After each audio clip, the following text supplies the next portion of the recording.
welcome to our event this evening. This is Paul Cienfuegos, and the title of the event is We the People Standing Together to Protect Our Climate, Lessons from the Community Rights Movement. So welcome. My name is David Delk. I'm the president of the Alliance for Democracy, one of the two organizing groups for this meeting this evening. The other group organizing is the Community Rights PDX group here in Portland. I want to thank our sponsors, those two groups, the Economic Justice Action Group of the First Unitarian Church, which provides us with the space, and then our co-sponsors, KBOO Community Radio, who is recording it today. So 350 PDX, and the Cascadia Education Project. You know, the most challenging issue and the most important issue facing the United States and the world today is not the climate crisis.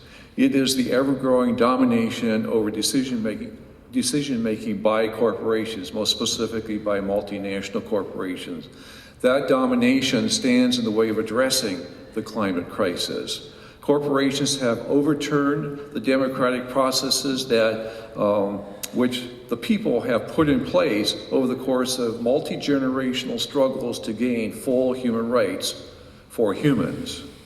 Even as the rights of former slaves, actually former male slaves, were being recognized by the 14th Amendment, corporations were busy having the U.S. Supreme Court give them those same rights.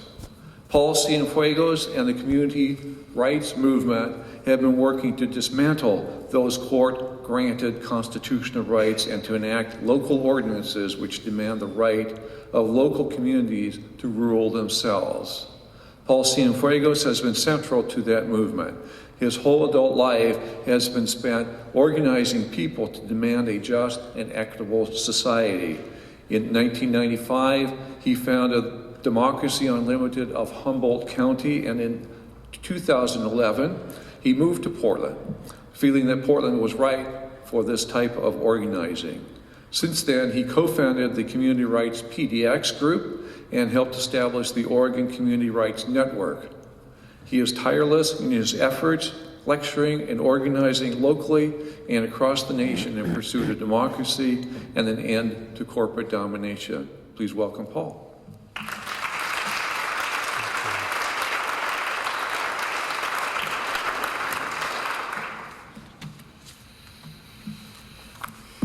Thank you so much, David. David is also a really significant person in Portland and in Oregon for his work against corporate rule, and was the main person who made this event possible tonight. So I want to thank David, my friend David Delk.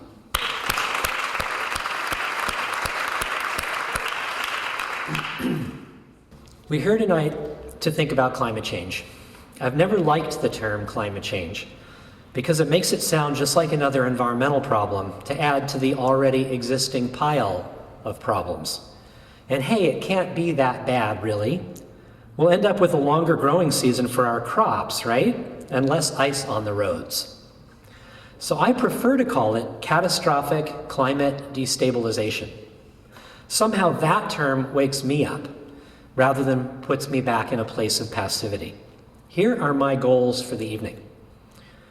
4 of them. To convince you that there actually are some very powerful things that all of you can do about the climate crisis that you may never have even thought of doing. To get you to think about yourself more as an active citizen and less as a single issue activist. To ask you to question some of the assumptions you may be making about what the proper relationship is between yourself and your government. And oh yeah, one more not insignificant thing.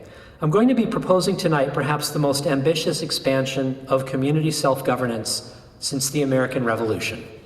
So hold on to your hats. So that we're all on the same page, let's review what scientists are telling us is likely to happen on our planet with increasing frequency if we don't respond boldly and quickly to catastrophic climate destabilization. And before I read you the list, I want to ask you to try to listen not just with your head, but with your whole body.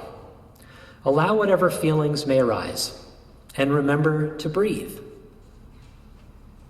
Extreme heat waves, declining global food stocks, collapse of entire ecosystems, sea level rise that has the potential to permanently displace hundreds of millions of people, huge hurricanes, raging wildfires, collapse of ocean fisheries and coral reefs, widespread disruptions to water supplies, mass extinctions of plant and animal species, wide-ranging droughts, globe-trotting diseases, super typhoons, collapsing ice shelves and retreating glaciers, significant changes in precipitation, rapid ocean acidification, thawing of permafrost, collapse of animal reproduction.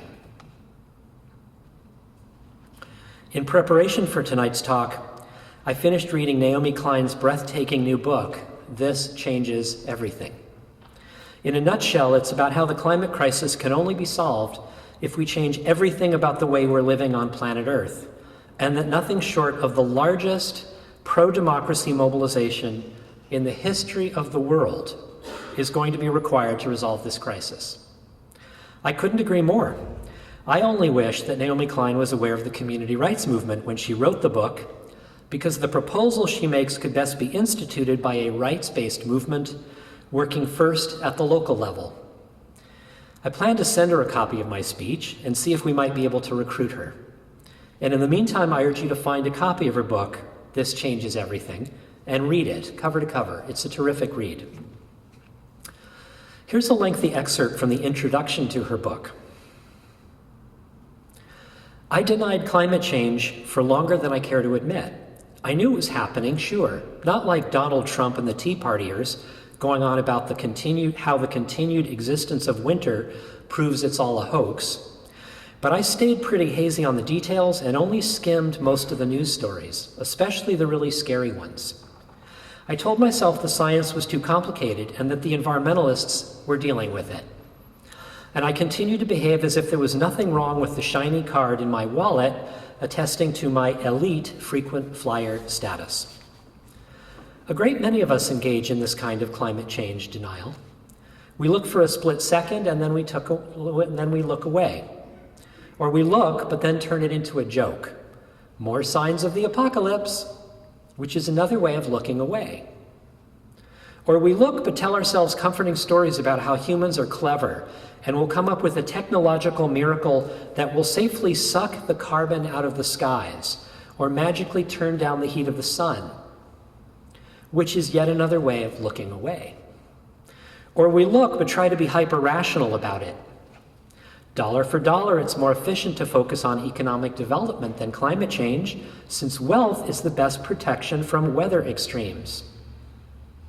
As if having a few more dollars will make much difference when your city is underwater, which is a way of looking away if you happen to be a policy wonk.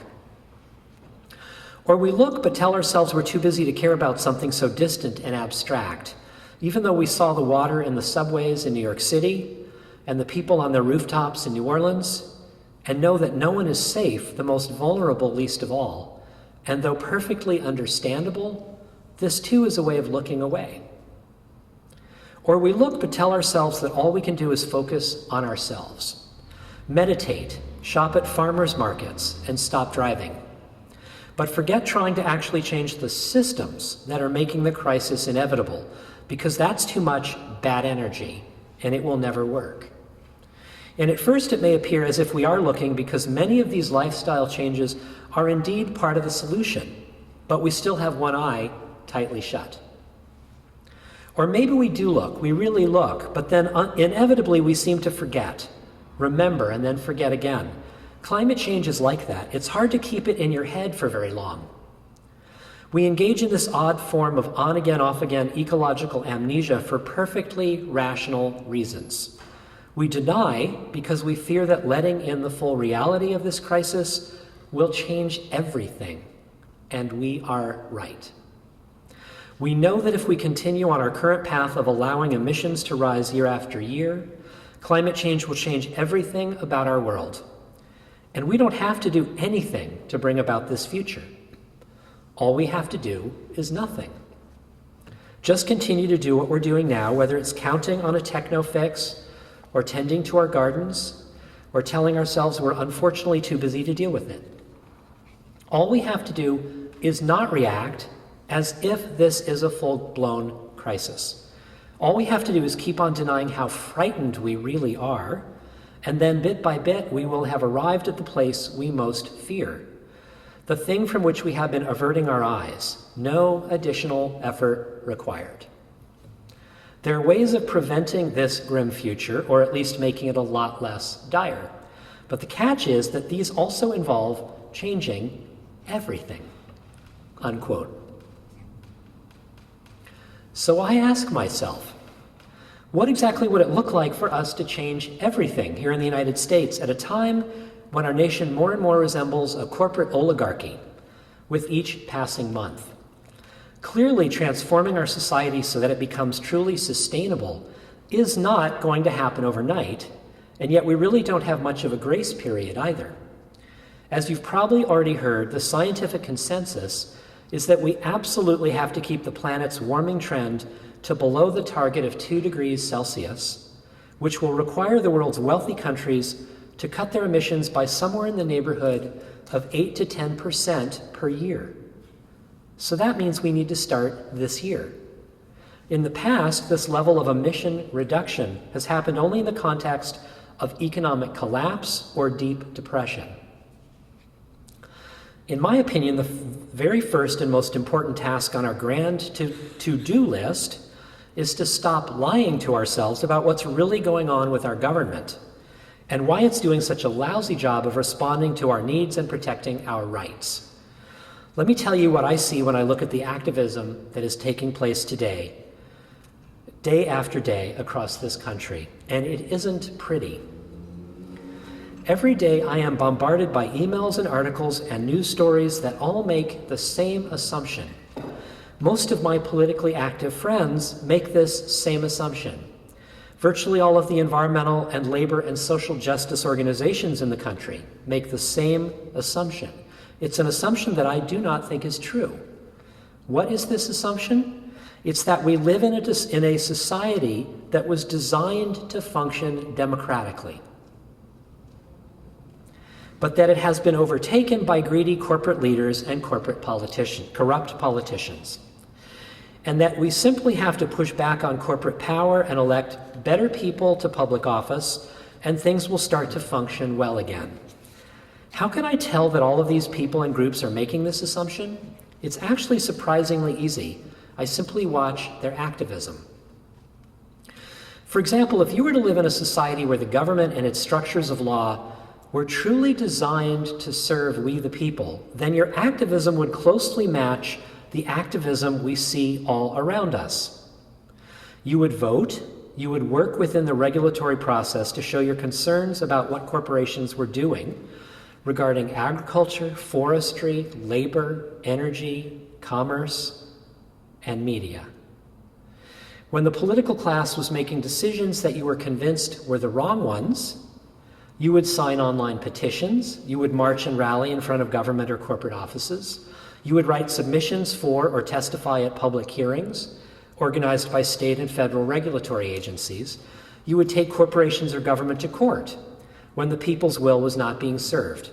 That's basically the sort of activism that I notice is happening all around me, where people generally appear to believe that the system is there to serve them, or they wouldn't keep doing what they're doing, right? On the other hand, if you were to live in a society where the government and its structures of law were designed to serve the ruling elite, you would already understand that working within the existing system of government would not get you the desired results. You would already understand that your elected officials, at least those at the state and federal level, are there to serve the ruling elite, not you. So it's unlikely that you would plead with them to do the right thing. You would already understand that the courts are generally rigged in favor of the 1%, so you would have very low expectations about the courts ruling in your favor. In this situation, it's quite likely that you'd feel so frustrated and angry and powerless that you would probably be completely turned off to the official processes available to you, which I believe explains the behavior of the vast majority of us in this country today. Or it's also possible that you would see through the mirage of allowable activism and would still choose to participate, but your activism would follow very different contours, which I believe describes the behavior of a significant minority of us in this country. In either of these last two scenarios, you would already understand that the regulatory agencies are also not what they appear to be. That to the untrained eye, it may look like the government has appointed officials who take the public's concerns very seriously before making their decisions. But in fact, the entire structure of regulatory law was designed behind closed doors with leaders of the railroad industry in the 1880s as a new and clever way to keep the public as far as possible from where the actual decisions were being made. In fact, when the system was first implemented, it worked so well for the railroad industry that one industry after another demanded its own regulatory agency. If you already understood all of this, you would choose to not play the game, because you would realize that the system was rigged by design. Not broken, rigged. But here's the kicker. Virtually every activist group in this country today is playing this rigged game. They're packing regulatory hearings. They're marching and rallying on single issue after single issue. They're suing government agencies and corporations. They're signing endless online petitions to government and corporate leaders. The various movements that are active in this country to protect our climate are doing exactly the same kinds of activism. No wonder our climate crisis is getting worse and worse. What the heck is going on? The conclusion that I've come to is that most of us really do believe that if we keep doing the same thing we're currently doing, somehow the results are going to be different in the future than they have been in the past. That somehow if we just pack one more public hearing about oil trains, or if we can collect 50,000 signatures to beg the governor to stop the latest water grab by Nestle Corporation, then finally our leaders will see the light. This is the behavior of a person whose mind has been colonized. We, the people of the United States of America, have been fed a big lie, and we've bought it hook, line, and sinker. I know we have, because our activism proves it. Our government is doing a lousy job of serving our needs. Everyone knows that. But it's not because greedy corporate leaders and corrupt politicians stole our democracy. It's because our system of government was actually designed, right from the start, to serve the elite, and it has been working quite well ever since. James Madison was the primary drafter of the current U.S. Constitution. He believed that the new constitutional system had to be designed so as to ensure that the government will, and I quote, protect the minority of the opulent against the majority, unquote. Those are James Madison's own words. The primary purpose of government is to protect the minority of the opulent against the majority. The Founding Fathers were determined that the nation would not operate as a functioning democracy. That's why the U.S. Constitution says nothing about the rights of people.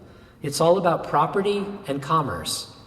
The Bill of Rights and the other amendments were added later because the rabble, that's us, were outraged about what was left out.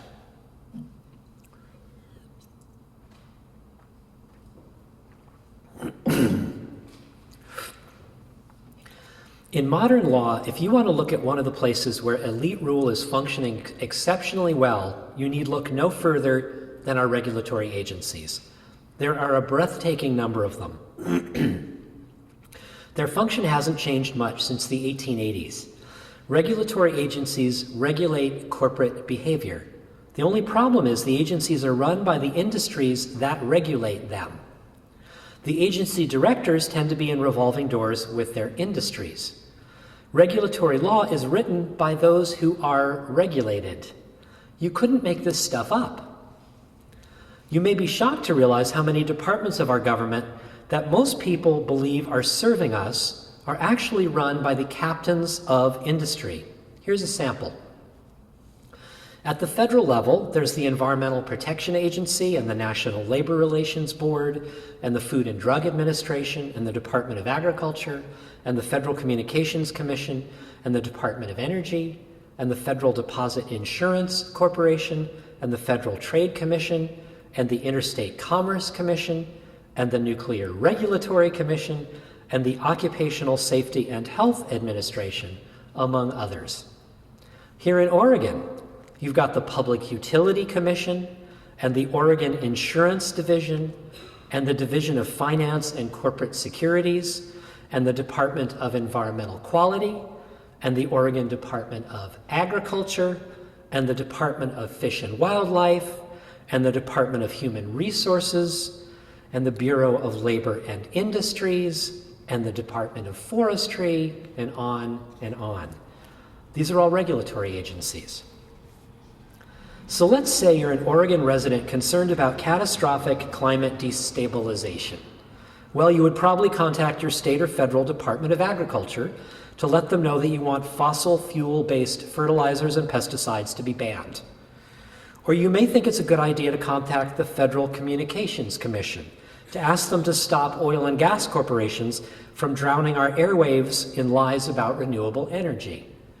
Or you might be told to contact the Oregon Department of Energy to urge them to stop allowing dangerous oil trains on the rail lines that pass through our communities. Do you see the problem with this scenario? You will have just spent a lot of your time and energy intersecting with a structure of law that is entirely run by the corporations and for the benefit of the corporations. You're on their playing field. You're playing by their rules. You've already lost the game. No wonder the climate crisis just keeps getting worse. I've been teaching and organizing about community versus corporate rights for almost 20 years now. And when I talk about this in my workshops, I'm always impressed by how many folks experience a huge wave of relief. Many folks say to me, no wonder it always seems like such an uphill battle to get our leaders to listen to us. Now I finally get it, why a public hearing on water bottling or fracking or oil trains or big box stores could be filled to capacity by local residents opposed to the corporate plan, but the plan gets approved anyway. Workshoppers tell me that this new information was like a breath of fresh air for them, that finally they can stop blaming themselves for the endless failures to stop one corporate atrocity after another. As we start to realize that our assumptions are not true about how our government really operates, the waking up process begins.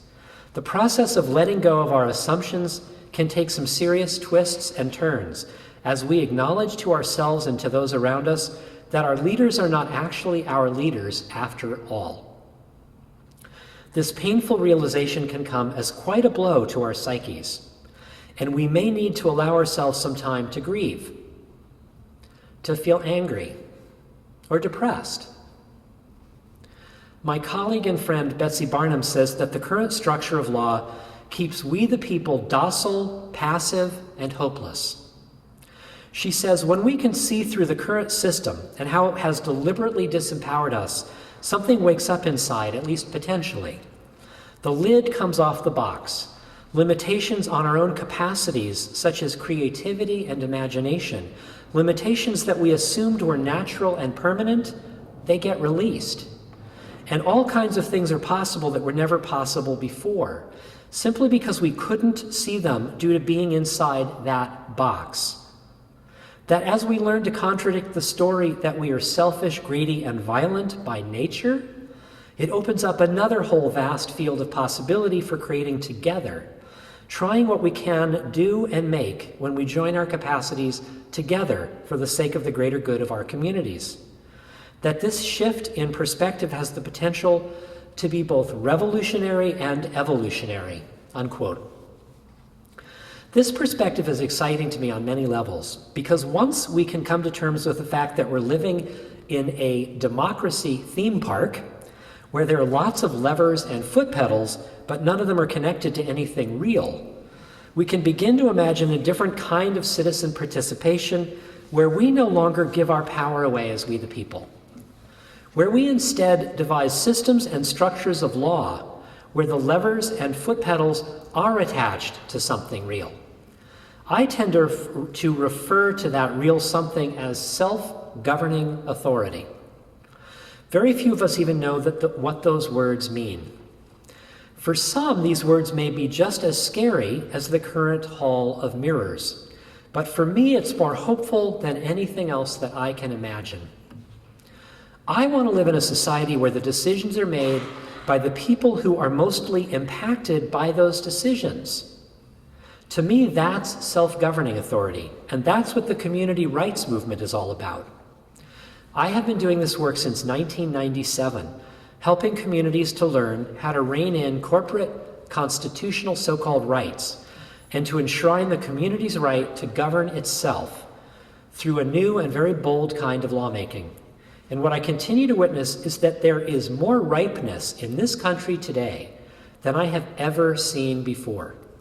By ripeness, I mean a willingness to let go of some very large assumptions about how we are supposed to live, both as citizens of this country and of Mother Earth, as well as a real readiness to directly participate in those dramatic changes.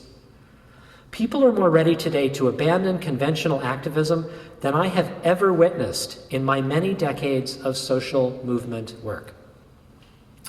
I want to urge those of you who are active to not give up on the huge majority of Americans who aren't.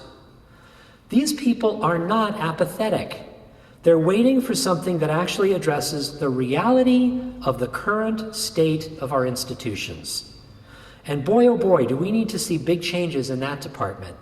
Our so-called leaders clearly are not leading, so we need a new plan.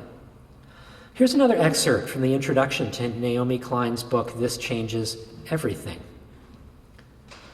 Climate change has never received the crisis treatment from our leaders, despite the fact that it carries the risk of destroying lives on a vastly greater scale than collapsed banks or collapsed buildings. The cuts to our greenhouse gas emissions that scientists tell us are necessary in order to greatly reduce the risk of catastrophe are treated as nothing more than gentle suggestions, actions that can be put off pretty much indefinitely. Clearly, what gets declared a crisis is an expression of power and priorities as much as hard fact. But we need not be spectators in all this. Politicians are not the only ones with the power to declare a crisis. Mass movements of regular people can declare one too. Slavery was not a crisis for British and American elites until abolitionists turned it into one. Racial discrimination was not a crisis until the civil rights movement turned it into one. Sex discrimination was not a crisis until feminism turned it into one. Apartheid was not a crisis until the anti-apartheid movement turned it into one. In the very same way, if enough of us stop looking away and decide that climate change is a crisis worthy of Marshall Plan levels of response, then it will become one, unquote. Naomi Klein goes on to say that through conversations with others in the growing climate justice movement, she began to see all kinds of ways that climate change could become a catalyzing force for positive change. How it could be the best argument we citizens have ever had to insist on fundamental changes to how our society functions and who's in charge. This point is further developed by Mia Yoshitani, Executive Director of the Oakland, California-based Asian Pacific Environmental Network, when she says, quote, "The climate justice fight here in the US and around the world is not just a fight against the biggest ecological crisis of all time. It is the fight for a new economy, a new energy system, a new democracy, a new relationship to the planet and to each other, for land, water, and food sovereignty, for indigenous rights, for human rights, and dignity for all people. When climate justice wins, we win the world that we want. We can't sit this one out, not because we have too much to lose, but because we have too much to gain.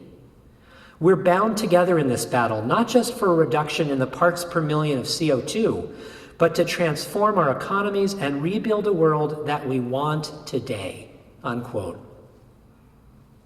When I look at the community rights movement's growth over the past 15 years, and when I look at the cultural changes that are so urgently required to tackle the climate crisis, what I see is a match made in heaven. Because I'm absolutely convinced that the climate crisis can best be addressed not at the federal level, not at the state level, but at the local level, at least initially. What we need to build is a massive democracy movement of towns, cities, and counties declaring their right to govern themselves and to pass local laws that transform them into ecologically sustainable and socially just places, with the bold goal of becoming entirely fossil-free within the next few decades. This is the stuff that gets me darn excited. Let me give you a brief snapshot of the community rights movement. It started in the very small rural farm community of Wells Township, Pennsylvania, which had grown weary of trying to stop a factory farm corporation from placing 15,000 hogs in its township, using the only political process that the farmers had been told was an option, pleading with a regulatory agency, the Pennsylvania Department of Agriculture. Once they realized that regulatory agencies allow and regulate corporate activities rather than prohibit them, regardless of what the community wants, they took the incredibly courageous step of passing a local law that banned factory farms, which was illegal and unconstitutional for them to do under our existing structures of law.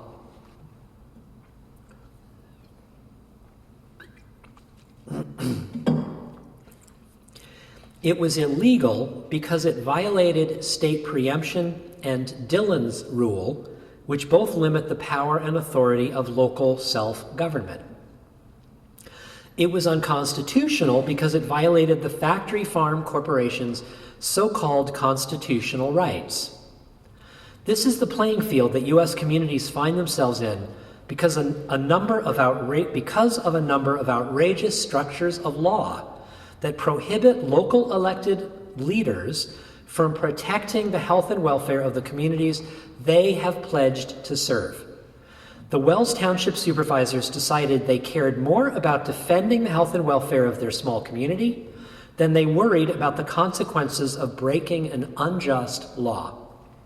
And in fact, the corporation pulled its application and it went elsewhere.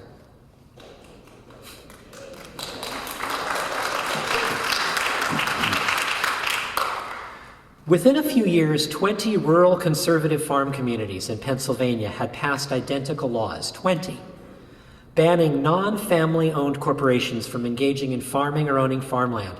That's how the community rights movement began. In 1999, in a small farm township of 500 people. Fast forward 15 years, and there are now 200 communities and counties in 9 states that have already passed community rights laws. Each local rights-based law accomplishes 3 extraordinary things. Number 1, it prohibits a specific corporate activity that is currently legal and is therefore regulated under state or federal law, but which the local community considers too harmful to allow, such as fracking, factory farming, large-scale water withdrawals, sludge dumping, oil trains, GMO agriculture, you name it. Number 2, it strips that particular sector of corporations of all of their so-called constitutional rights. And 3, it enshrines the right of a local town, city, or county to pass whatever laws it believes are required to protect the health and welfare of the human and non-human residents of that local place. These laws have been passed in Pennsylvania, New Hampshire, Maine, New York, Maryland, Ohio, Colorado, New Mexico, and California. They are locally enforceable. They have all stopped significant corporate harm dead in its tracks. In New Hampshire, in response to a proposed high-voltage transmission line from Quebec, A handful of small towns have passed locally enforceable right to sustainable energy future ordinances that would prohibit any corporate activity that meets their local definition of unsustainable energy systems. Intriguingly, even industrial wind power would be banned in these communities unless it was locally or municipally owned and operated. In other words, unless it was publicly controlled, it wouldn't meet their definition of sustainable. Across a number of states, many small towns, as well as the city of Pittsburgh, Pennsylvania, have passed right-to-water ordinances that ban fracking. Mendocino County, California passed their fracking ban this past November, becoming the very first community rights ordinance ever to become law in the state of California. In Benton County, here in Oregon, in just 5 days from today, voters will have the opportunity to pass a law that would ban all GMO agriculture in the county. Their local ordinance would establish a locally enforceable right to a local food system, a right to seed heritage, a right to self-government, as well as rights of natural communities. The lead organizer of the Benton campaign is a woman named Laura Jean. Is she in the hall tonight? Did she come? She did not. Did anyone come from the Benton County campaign? There was going to be a whole group of them. I'm very sad about that. I promised them that I would pass a hat this evening and collect money for what is probably going to be the very first community rights ordinance that will pass in 5 days in Benton County, Oregon, to ban all unsustainable GMO agriculture. So if you feel like throwing a few bucks in to help them, there's going to be some baskets passing around. In Columbia County, Oregon, the local community rights group plans to ask voters later this year to pass an ordinance that would ban all oil and gas trains through their county. This is the county just downriver from here. Clatskanie, St. Helens, Rainier, that's Columbia County. It would also ban any fossil fuel exports to China from their local port on the Columbia River. It would enshrine into law, among other things, a right to climate and a right to local community self-government. These are just a few of the 200 communities in 9 states that have passed these ordinances in the past 15 years. And 95% of these communities have never been challenged in court. 95%. The organization that pioneered this legally groundbreaking work is the Community Environmental Legal Defense Fund. Until recently, I worked in partnership with this very impressive group, and am now in the process of setting up a brand new national community rights support organization that will soon be offering a second option for local communities that wish to launch community rights ordinance campaigns. This organization will provide trainings in organizing, campaign support, and how to sustain a group over many years, as well as legal support in the writing and defending of a community rights ordinance. Imagine. Thank you.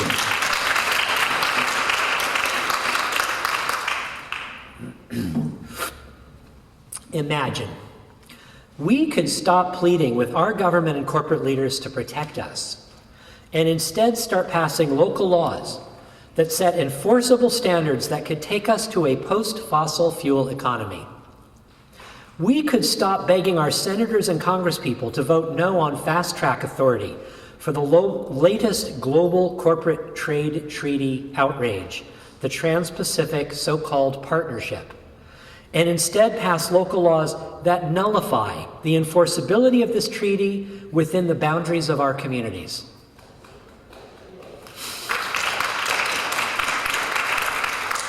Over the next few years, as the so-called leaders from all over the world meet yet again to discuss how to respond to the climate crisis, there could already be hundreds and then thousands of American communities that are leaping past the deadlocked climate negotiations and are already drastically cutting their own local carbon emissions towards creating carbon-neutral communities within the next few decades. You think I'm being unrealistic? Frankfurt and Munich, Germany, have pledged to move to 100% renewable energy by 2050 and 2025, respectively. Germany gets way less sun than does much of the United States, and yet its government is aiming for 55 to 60% renewables by 2035, 20 years from now. If Germany can do it, we can do it. In fact, many communities and entire countries are moving forward now with very ambitious cuts in carbon emissions, some through policy, others through effective, nonviolent direct action. Some of them include Greenberg, Kansas, Austin, Texas, Sacramento, California, the state of New York, and the countries of Greece, Denmark, Nigeria, Costa Rica, and France. Many credible studies exist showing that wealthy countries can shift all or almost all of their energy infrastructure to renewables within a 20 to 40 year time frame.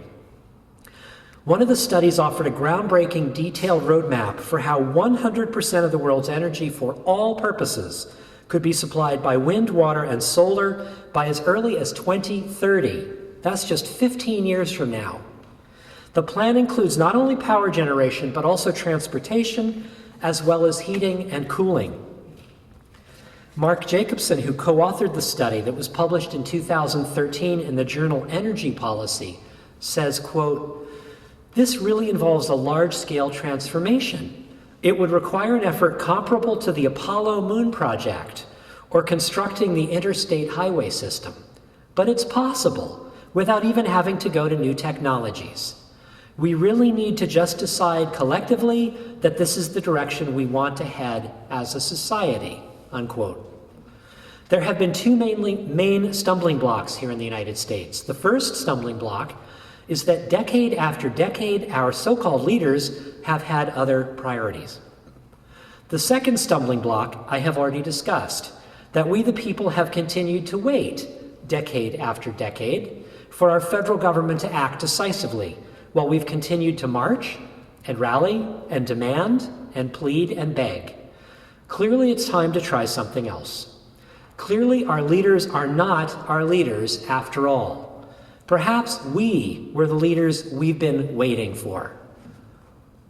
Naomi Klein reminds us, quote, "During extraordinary historical moments, both world wars, the aftermath of the Great Depression, the peak of the Civil Rights era, the usual categories dividing activists and regular people became meaningless because the project of changing society was so deeply woven in the project of life. Activists were quite simply everybody," unquote. We are certainly not there yet, nor are we even close, but I do believe that a community rights approach to this crisis could dramatically change this equation in our favor. I'm guessing that by now some of you must be thinking that it would be pretty darn likely that large corporations would sue the communities that passed such bold ordinances, or that the state would never allow it in the first place. In response, let me ask you a question. Which of these scenarios is more frightening to you? Your community getting sued for protecting itself, or the consequences of catastrophic climate destabilization making our planet uninhabitable for our species in the future? I'm going to repeat this question. Which of these scenarios is more frightening to you? Your community getting sued for protecting itself, or the consequences of catastrophic climate destabilization making our planet uninhabitable for our species? It should be obvious by now how those 200 communities in 9 states answered that question, the ones that have already passed legally groundbreaking community rights laws that enshrine local self-governing authority and ban harmful corporate activities. All of these communities knew they were breaking the law, but they proceeded anyway because they valued the rights of their own communities over the so-called constitutional rights of corporations.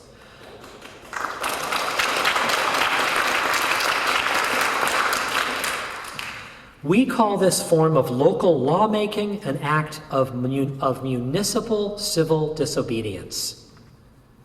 Let's not forget what the purpose of a real government is. It's right there at the very beginning of every state constitution. The language is a remnant from the American Revolution. Here's how the Oregon State Constitution begins. Article 1, Declaration of Rights. Section 1, Political Power. All political power is inherent in the people, and governments derive their just powers from the consent of the governed, and are established to protect and maintain individual rights, unquote. In other words, government exists to serve us. It's instituted to protect us. All political power is inherent in we the people. That's us. And if government isn't serving us, we have the authority to make whatever changes are necessary in government to serve the public good. The language could not be clearer. And really, if you think about it, that's all these 200 communities are doing. Here's a quote from Abraham Lincoln saying pretty much the same thing. He spoke these words in 1861 on the very first day of office as president. This country with its institutions belongs to the people who inhabit it. Whenever they shall grow weary of the existing government, they can exercise their constitutional right of amending it, or their revolutionary right to dismember or overthrow it, unquote. Can you imagine a current president saying that in his inaugural speech? What an extraordinarily brave thing for a president to say. This guy was a real leader. What would it look like? What would it feel like if we Americans really started to believe those words? How might that impact our capacity individually and collectively to shift our behavior from activist to citizen? All great social movements started somewhere local. For example, the abolitionist movement that set out to end slavery across the country started in 1688, when German and Dutch Quakers of Mennonite descent made a public protest against slavery in Germantown, Pennsylvania, and published the 1688 Germantown Quaker Petition Against Slavery, which was the very first American document of its kind that made a plea for equal human rights for everyone. The American Revolution started in rural Massachusetts in 1774, where one town and then another decided that they'd had their fill of unresponsive and unaccountable rule from the British monarchy across a vast ocean. And they began to force the king's appointed local judges and council members to resign en masse or face banishing from the places where they lived. For example, on September 6, 1774, in the town of Worcester, Massachusetts, thousands of militiamen closed the county courts without firing a single shot, making it impossible for the appointed British judges to do their jobs. A month later, on October 4, 1774, the town meeting of Worcester declared that British rule was over, and it was time to form a new government, not answerable to the Crown and Parliament. These are the actual moments that launched the American Revolution. The people had finally reached a place in their lived experience of British rule that they understood that if government does not serve the people, it is not legitimate and it needs to be replaced.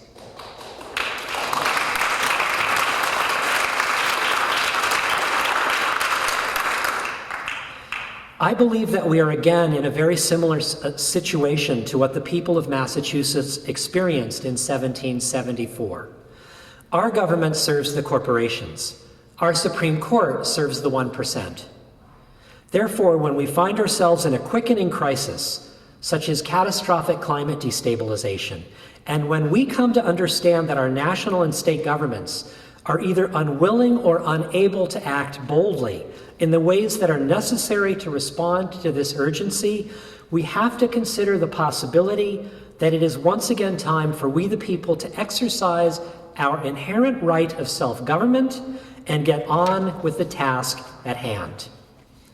We in the community rights movement have already reached that moment of ripeness. We invite you to join us. Our growing collection of towns, cities, and counties has declared, under law, that we have the authority to protect our health and welfare and the rights of our residents, human and otherwise, regardless of whether our state and federal governments are comfortable with our actions. I'm proud to be a leading teacher and organizer in this historic movement. Here's another quote from a previous president of the United States. God forbid we should be 20 years without a rebellion. What country can preserve its liberties if the rulers are not warned from time to time that their people preserve the spirit of resistance? Unquote. Thomas Jefferson, while he was president, another gutsy leader. As I mentioned at the beginning of my talk, what I'm proposing tonight is perhaps the most ambitious expansion of community self-government since the American Revolution. I'm proposing a massive program of collaboration between the various climate change protection groups and the community rights movement, with the goal of transforming local community governance across the nation so that every community is offered the support it would need to participate in this absolutely massive mobilization of communities passing visionary laws that are themselves municipal acts of civil disobedience.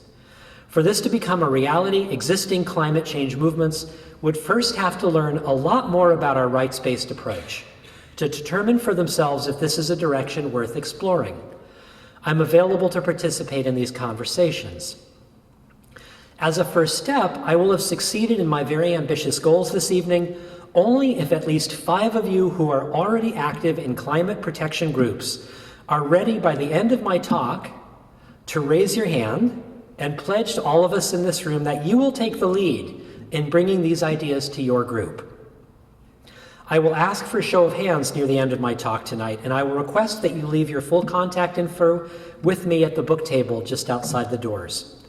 So start asking yourselves if you might perhaps be one of those 5 folks who might choose to become a leading voice in the effort to link the climate protection movement and the community rights movement in order to start passing first dozens and then hundreds and then thousands of local community rights laws that shift decision-making authority from corporate directors and corporatized politicians to we the people in the local places where we live, so that finally we can all become the leaders we were always meant to be and begin to turn this climate crisis around.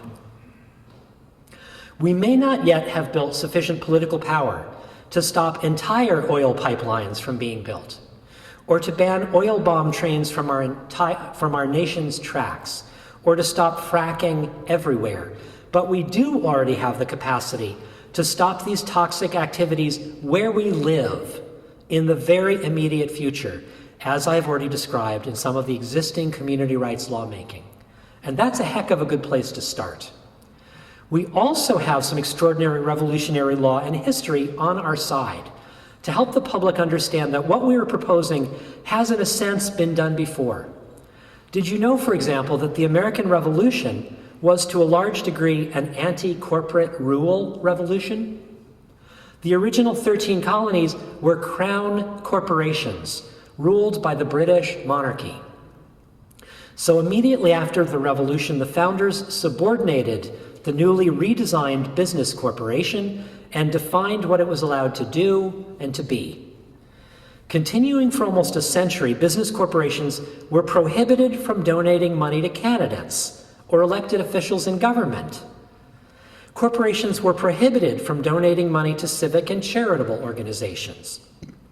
Corporations did not yet have a recognized voice, a right to speak, which translated as no political or commercial speech.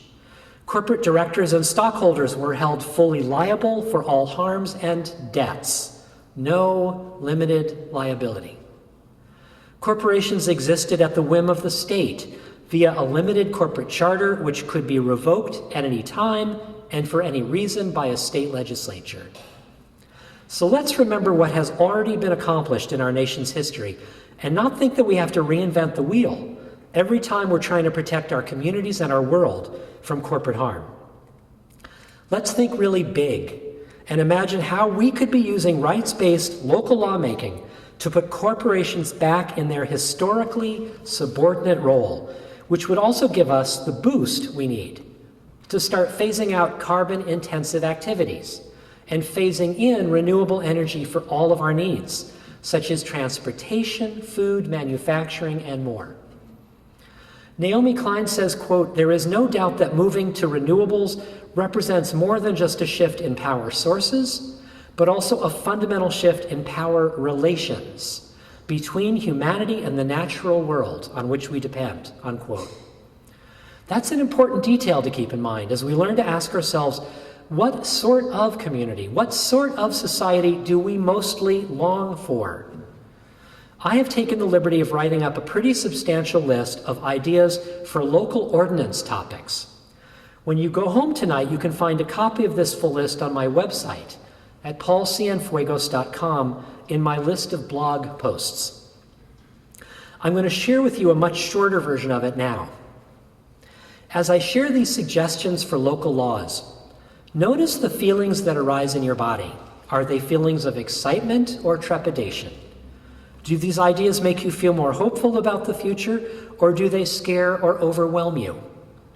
I'm asking you to notice your body reaction because what is required for us to tackle the climate crisis is a very big deal, as we stop waiting for our leaders to lead and instead imagine ourselves as the leaders we've been waiting for. And everyone who's confronted by what is required is going to experience strong feelings and reactions.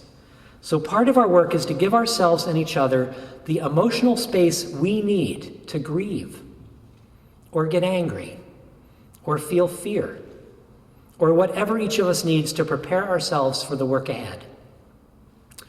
Here's my abbreviated list of local ordinance ideas.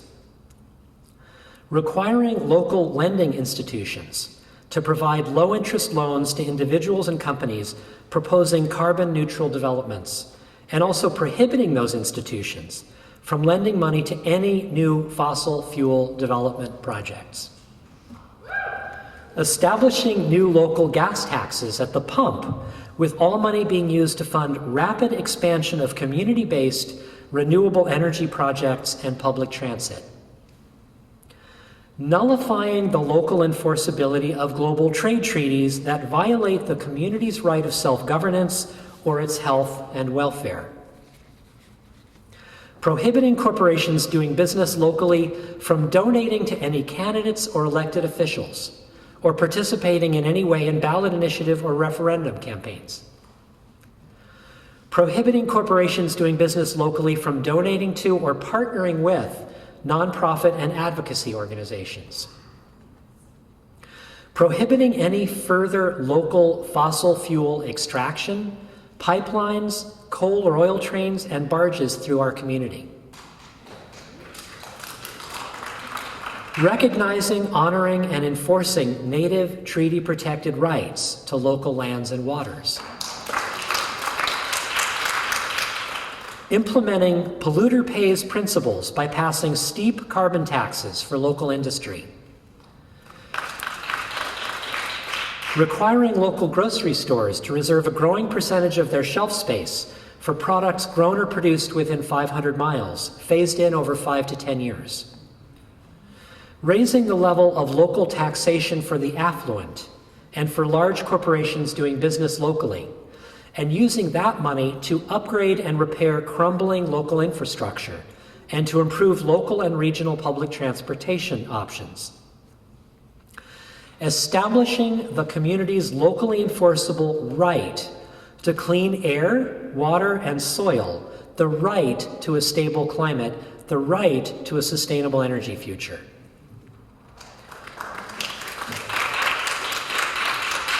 Ending all local government subsidies and tax breaks to the fossil fuel industry.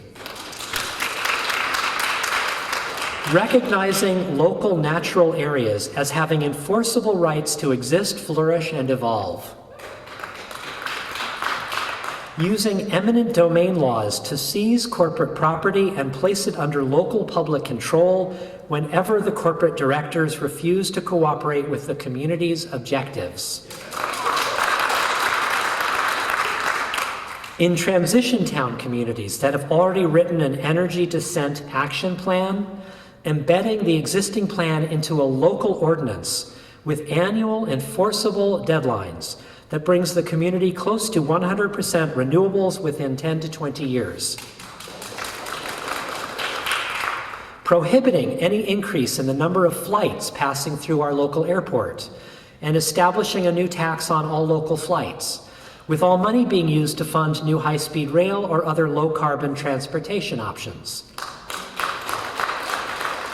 Requiring that all containerized products sold in local stores be fully returnable, truly recyclable, or compostable, phased in over 5 to 10 years. Prohibiting the privatization of local utilities, and if necessary, reversing previous privatizations to bring decision-making authority back under local public control. Establishing local feed-in tariff programs that encourage small, non-corporate players to become renewable energy providers, such as farms, local governments, and cooperatives. Implementing democratic planning and decision-making authority at the neighborhood level. And last, but definitely not least, prohibiting local media from accepting advertising from fossil fuel corporations. Again, a much more expanded list can be found on my website at paulcienfuegos.com in the blogs section. Now I'm going to pause for a moment to give everyone a chance to catch your breath.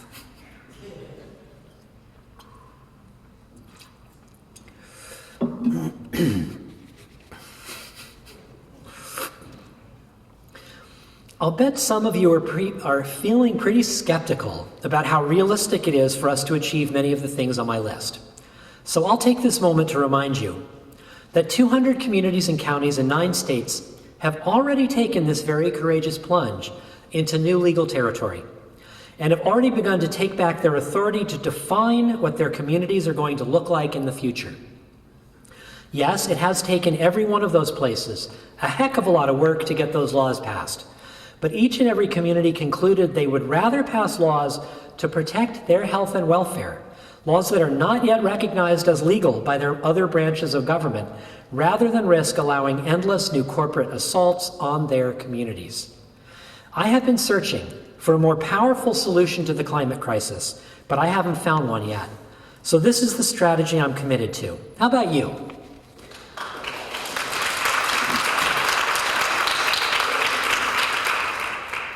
Yes, this is bold work, and it starts with a tremendous amount of public education, first done internally among those who are committing to do the teaching and the organizing, and then externally, initially and most effectively as one-on-one conversations with people we already know, and then in house party settings where people can trust each other enough to really open up and listen to one another. And yes, this is ultimately also paradigm-shifting work, as we ask some of the toughest questions that can be asked, such as, what would it look like for us to start living as if we really understood that economic growth can no longer continue on this finite planet floating in deep space? And how do we put the brakes on and then rapidly and drastically turn the ship around to create something that looks a lot less like the Great Depression and a lot more like what Joanna Macy calls the Great Turning? And what would it look like for we the people to actually govern ourselves? The truth is, when we decide that we're ready to implement sweeping changes in our society, it can happen with astonishing speed. In recent years, we've witnessed this many times. Examples include the astonishingly rapid legalizing of gay and lesbian marriage in almost 2/3 of the states, and the astonishingly rapid legalizing of medical and recreational marijuana across the country. So we know that rapid change is possible when the culture is ripe for the change to occur, and I believe the culture is ripe.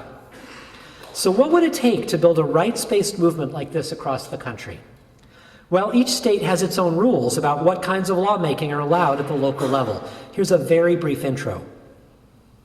In about half of the states, including Oregon, Washington, and California, the public has the right to propose and directly pass laws at the local and state level through what's called initiative and referendum. And our movement has won many community rights initiatives through the ballot box in these states. In addition, about 2/3 of the states are home rule states, again including Oregon, Washington, and California, where your local governments are allowed to write their own mini constitutions, which in principle should give you more self-governing authority. But if you try to pass any local rights-based laws through your home rule charter, you will quickly run up against state preemption and Dillon's rule. California and Washington are Dillon's rule states. Oregon is not.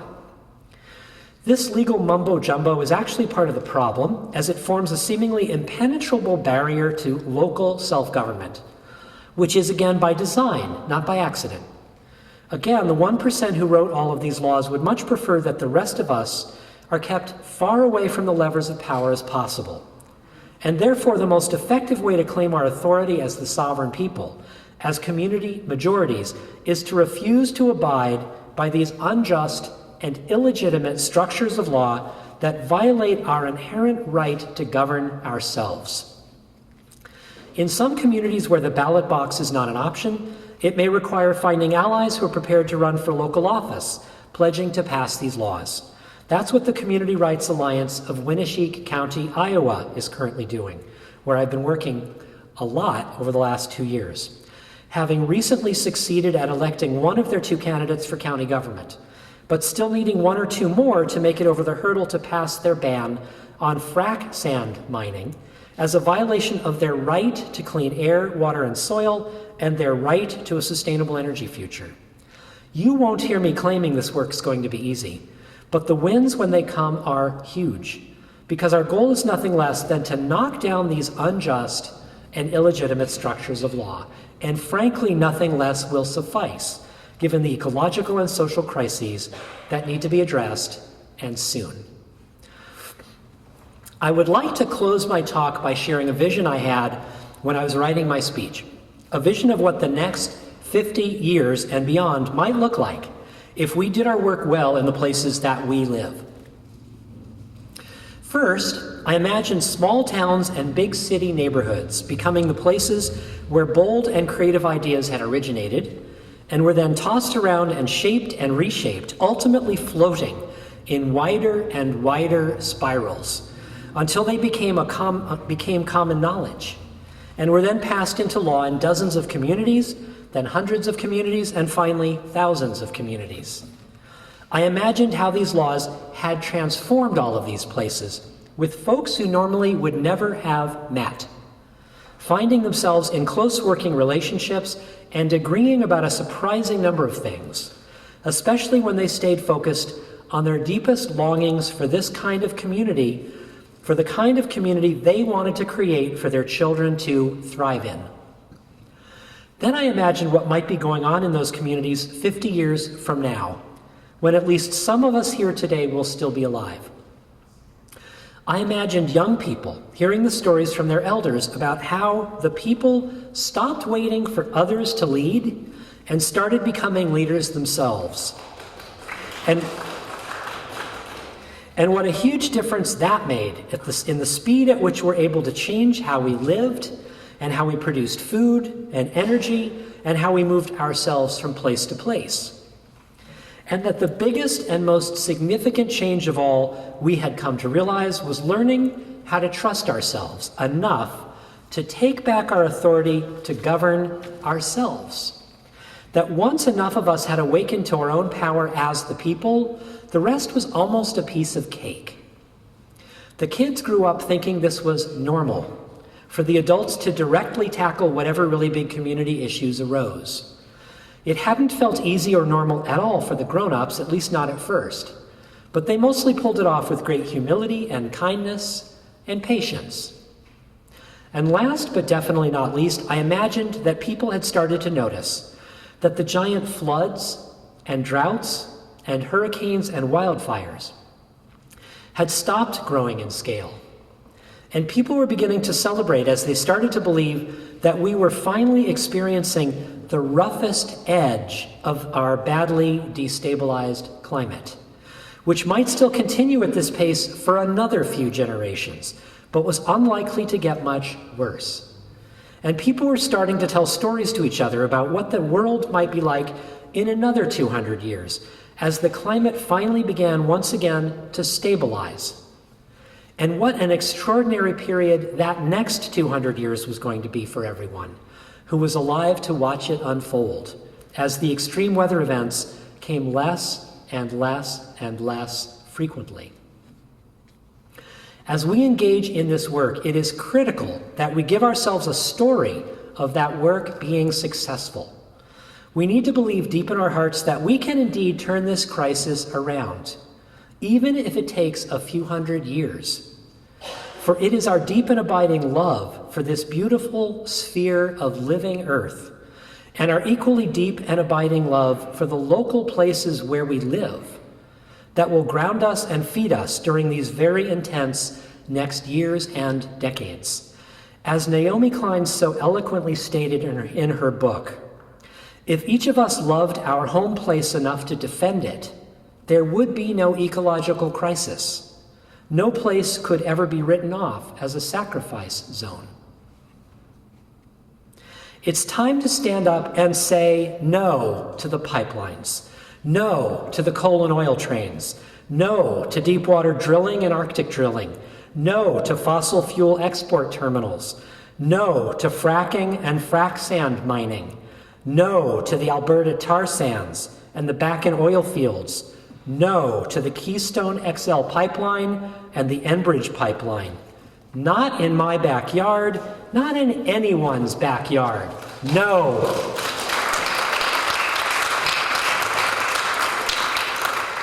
It is also time to stand up and say yes to a steady state, zero growth economy.